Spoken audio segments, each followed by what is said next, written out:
At bakay magulat, Lunes na naman.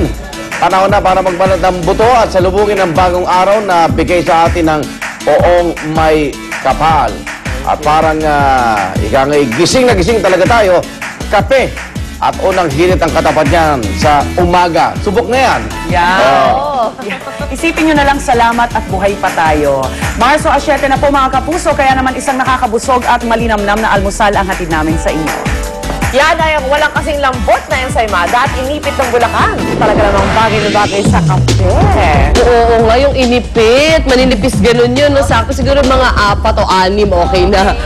Ay mamay, papakita na sa atin na Monica, Arnarn at Miko kung paano nga ba pinapasarap ang mga ensaymada at inipit ng Giginto, Bulacan. Oo, sarap niya. Nakaka-anim din ako niyan. Oo, kasi maliliit lang yan. Yes!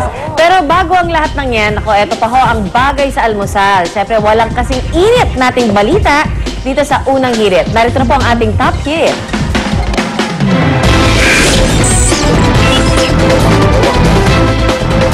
Okay mga kaigan, pag-uwi po ng mga OFW galing Libya, tuloy-tuloy pa rin.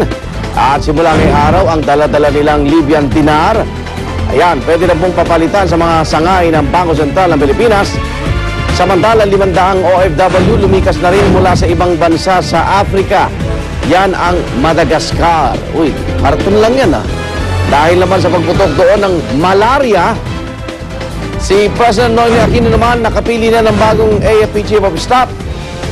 Yan. At malawakang protesta naman kontra Reproductive Health Bill. Inunsad ng ilang taong simbahan dyan po sa Lipa, Batangas.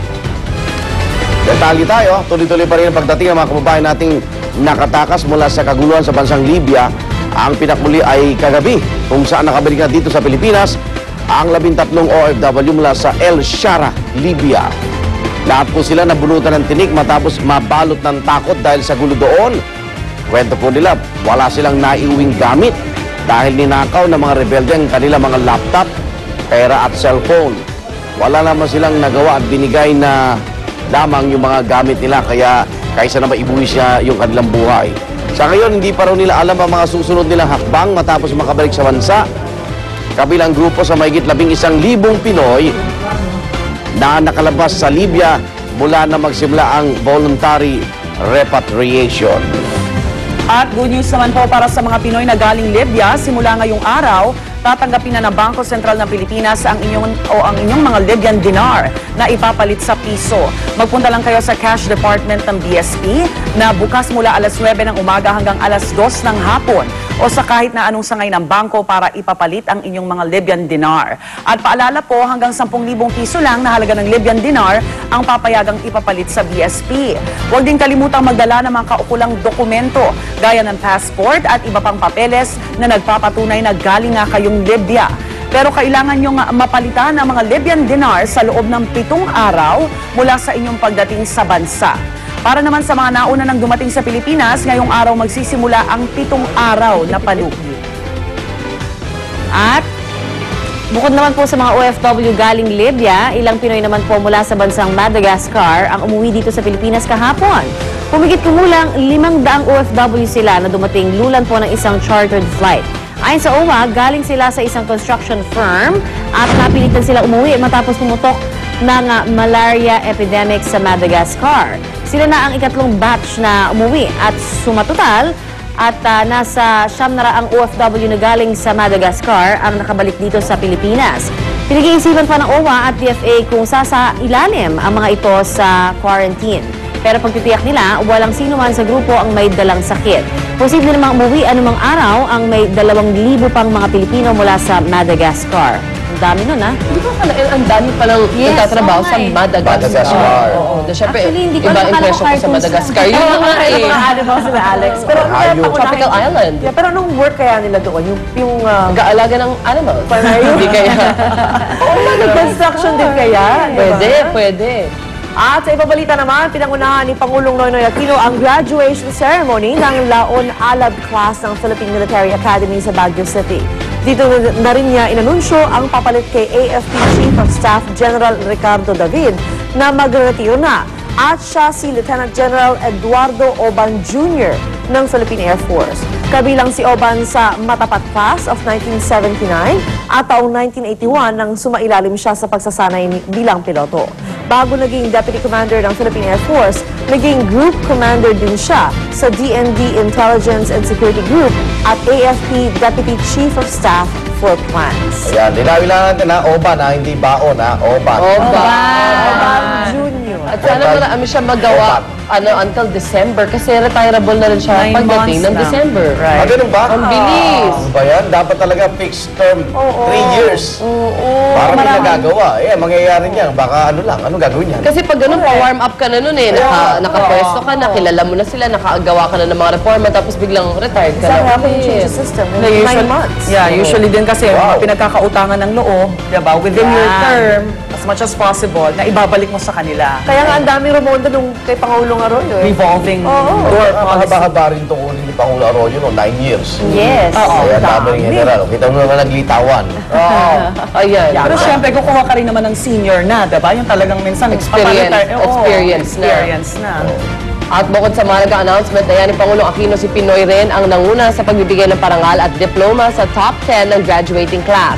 Itinanghal ng valedictorian ang 21 taong gulang na si Cadet First Class Angelo Edward Paras ng Apalit, Pampanga. At kitang-kita naman ang popularidad ni Paras dahil tila may sarili siyang batalyon ng taga-suporta na pumapalakpak patungong entablado. Ang pamilya naman ni Paras, proud na proud sa kanyang achievement, lalo na ang kanyang lolo na isang retired soldier.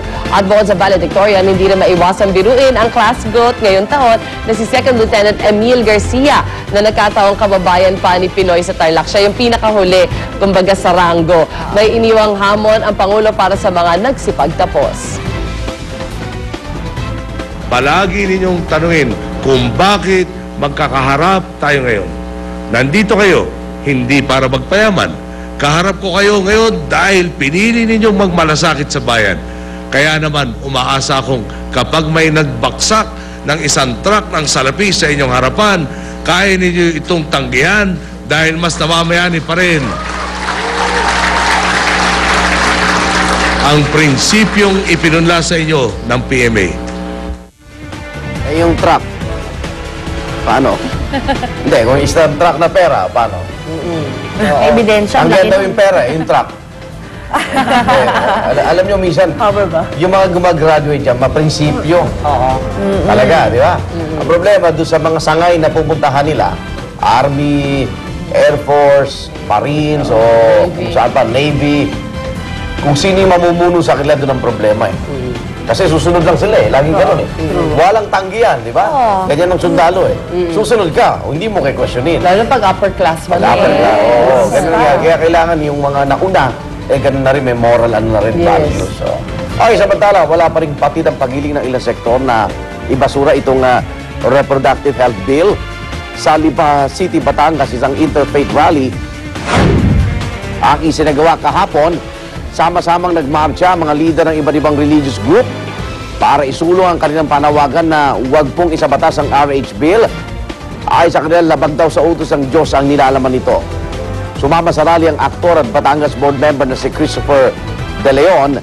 Anya, hindi raw solusyon sa kahirapan ng RH bill, bagkus dapat puksain ang katiwalian sa gobyerno. Bukod sa rally, nagsagawa rin ng signature campaign upang tutulan ng RH bill at pagsuporta naman sa isinusulong ni Congressman Roy Lugoles sa House Bill number 13.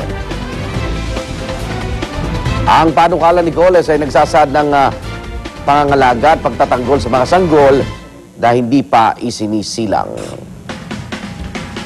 Alright, samantala mga kapuso, makibalita na tayo sa pinakasariwang presyo ng mga bilihin ngayong Monday morning.